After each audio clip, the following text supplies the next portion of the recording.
8월 19일 월요일. 다만 말씀대로.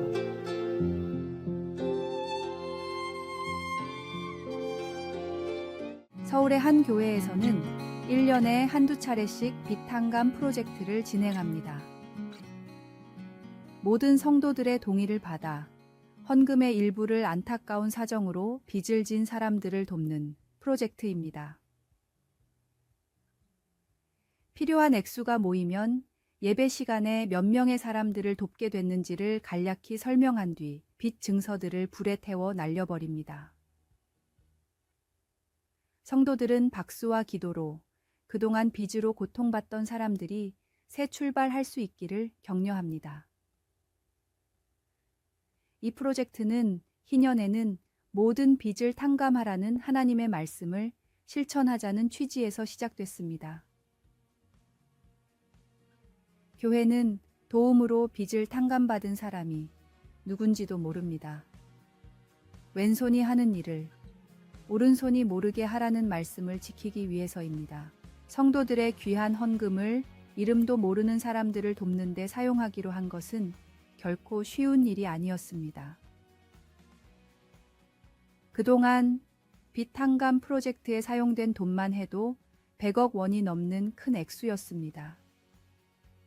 하지만 얼마를 쓰더라도 한 영혼을 살릴 수 있다면, 말씀대로 사는 그리스도인이 아직도 많이 있음을 세상에 알릴 수만 있다면, 그보다 가치 있는 일은 없다는 것을 목사님과 성도들이 공유하기에 전 교인의 동의를 얻어 이런 선행을 실천할 수 있었습니다. 말씀을 통한 선행으로 세상에 하나님을 나타내는 교회와 성도들이 많아질수록 하나님의 복음은 저절로 확장될 것입니다. 오직 말씀대로 다시 말씀으로 돌아가는 성도가 되십시오. 오늘의 말씀.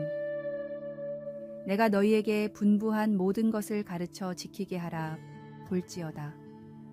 내가 세상 끝날까지 너희와 항상 함께 있으리라 하시니라. 오늘의 만나. 주님, 죄의 사슬을 끊고 자유를 주신 주님을 세상에 전하게 하소서. 하나님의 영광을 세상에 나타내는 빛과 소금의 성도가 됩시다.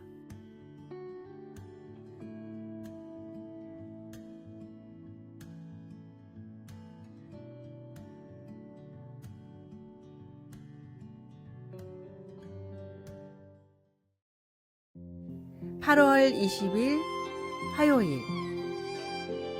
두려움에서 해방. 두려움은 허락도 받지 않고 내 마음속으로 스며들어 와서는 아무 도움도 없고 희망도 없는 것처럼 보이게 만듭니다. 그리고 내게서 평안함과 집중력을 빼앗아 갑니다. 나는 무엇이 두려운 것일까요? 나는 가족의 안전이나 사랑하는 사람들의 건강이 걱정스럽고 실직하거나 누군가와의 관계가 불편해지는 것이 두렵습니다. 두려움은 나로 하여금 나의 내면을 들여다보게 해서 내 마음이 때때로 신뢰하기 어렵다는 사실을 드러내 보여주기도 합니다.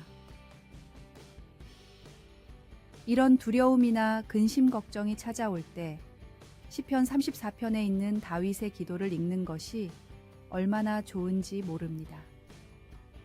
내가 여호와께 간구함에 나에게 응답하시고 내 모든 두려움에서 나를 건지셨도다. 하나님은 어떻게 우리를 두려움에서 건져내실까요? 우리가 주를 앙망하고 주님께 초점을 맞출 때 우리의 두려움은 사라지고 주님이 주관하신다는 것을 믿을 수 있습니다. 그러고 나서 다윗은 다른 형태의 두려움, 즉 우리를 마비시키는 두려움이 아니라 우리를 둘러싸고 구원해 주시는 하나님을 향한 깊은 존경심과 경외심에 대해 이야기합니다. 우리는 선하신 주님으로 인하여 주님 안에서 안식처를 가질 수 있습니다. 하나님의 선하심을 경외하는 태도가 우리의 두려움을 좋은 전망으로 바꾸도록 도와줍니다.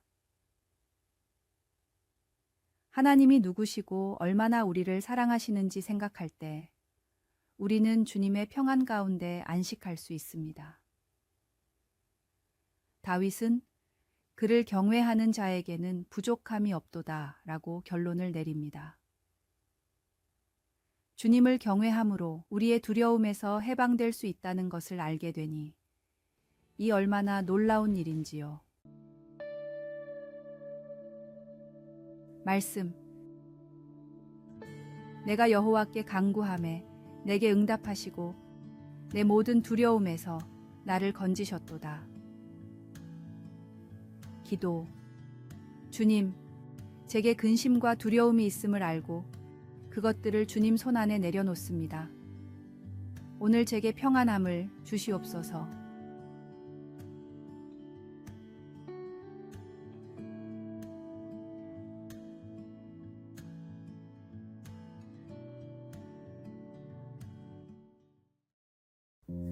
(8월 21일) 수요일. 장군이 보초를 선 이유. 프랑스 국경에서 야간 보초를 서던 한 병사가 피곤함을 이기지 못하고 구석에서 졸고 있었습니다.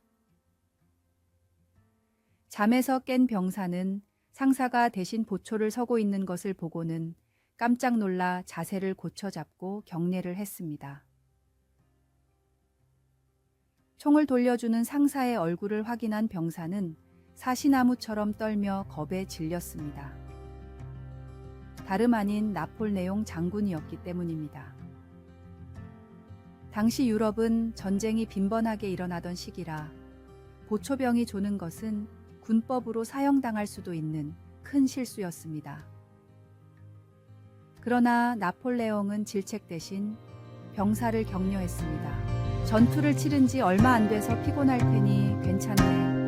보초 인원을 늘릴 수 있도록 신경을 써주지.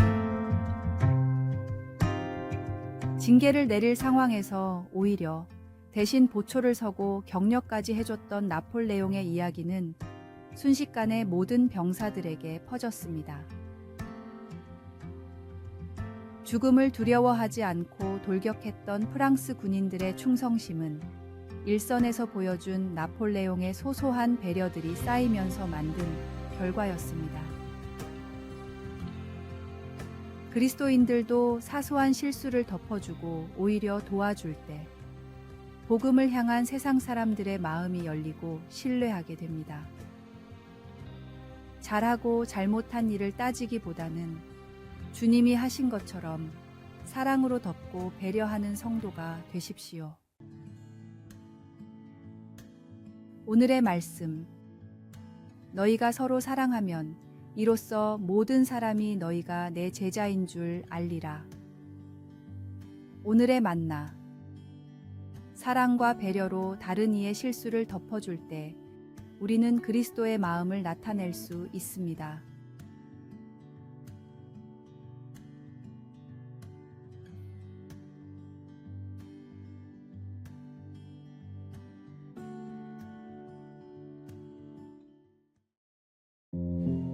(8월 22일) 목요일. 잘못된 말발굽.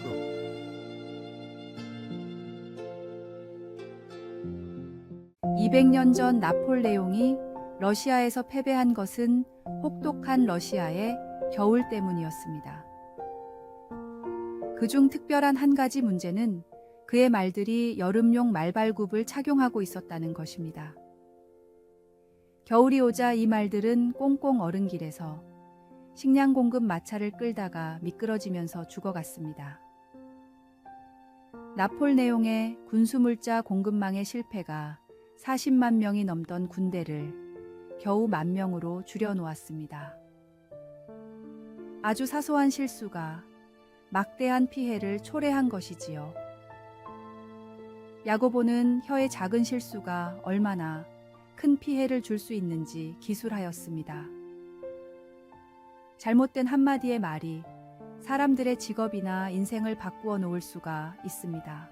혀가 얼마나 무서운 독이 될 수 있는지를 야고보는 혀는 능히 길들일 사람이 없나니 쉬지 아니하는 악이요 죽이는 독이 가득한 것이라 라고 쓰고 있습니다. 지금 우리가 사는 세대는 이 문제가 더 심각합니다. 무책임한 이메일이나 소셜미디어에 올린 글이 큰 피해를 초래할 수 있기 때문입니다. 그것은 너무 빨리 퍼져나가기 때문에 언제나 되돌릴 수가 없습니다. 다윗 왕은 주님을 공경하는 것을 우리가 사용하는 언어와 관련지었습니다. 내가 여호와를 경외하는 법을 너희에게 가르치리로다. 내 혀를 악에서 금하며 내 입술을 거짓말에서 금할지어다. 그러고는 나의 행위를 조심하여 내 혀로 범죄하지 아니하리니 내가 내 입에 재갈을 먹이리라 라고 결심하였습니다. 주님, 저도 그와 같이 할 수 있게 도와주소서. 말씀. 생명을 사모하고 연수를 사랑하여 복받기를 원하는 사람이 누구뇨? 내 혀를 악에서 금하며. 기도. 사랑하는 예수님, 제가 언제나 진실하고 사랑의 말만을 하여 주님을 공경하고 다른 이들에게도 선한 영향을 미칠 수 있게 하소서. 아멘.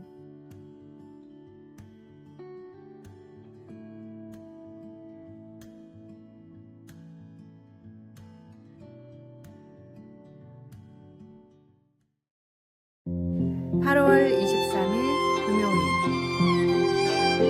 버려야 할 4가지. 하버드 의대의 에드워드 할로웰 교수는 뇌의 인지 능력을 연구하다가 집중력은 목표를 쫓는 것보다 필요 없는 것을 버릴 때 생겨난다는 사실을 발견했습니다. 다음은 할로웰 교수가 말한 집중력을 위해 버려야 할 4가지입니다. 첫 번째, 서두르는 급한 일. 시간이 촉박할수록 실수가 잦아지듯이 집중이 필요한 일은 여유 있게 해야 합니다. 두 번째, 결정을 내리기 힘들 정도의 과잉 정보. 결단과 행동으로 이어지지 않는 정보는 아무런 쓸모가 없습니다. 세 번째, 해결할 수 없는 일에 대한 걱정. 걱정은 그 자체로는 어떤 도움도 되지 않는 집중의 가장 큰 적입니다. 네 번째, 주의력을 빼앗는 잡동사니. 습관적으로 이메일을 확인하거나 스마트폰을 켜는 사람들은 눈앞의 중요한 일에 주의력을 빼앗기게 됩니다.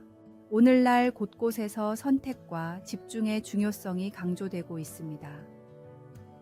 집중력을 제대로 다루지 못하면 정말 해야 할 일을 하지 못하게 됩니다. 그리스도인에게 가장 중요한 예배와 경건 생활을 신령과 진정으로 드리기 위해 하나님께 집중하는 성도가 되십시오. 오늘의 말씀. 그런즉 너희는 먼저 그의 나라와 그의 의를 구하라.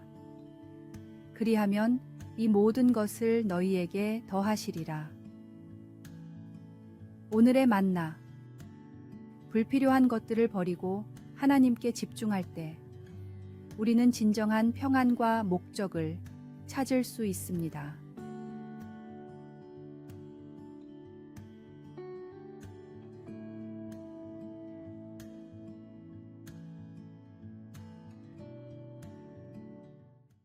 아래의 빨간색 글자 구독을 누르시어 더 많은 전도의 열매를 맺으시기를 기도합니다.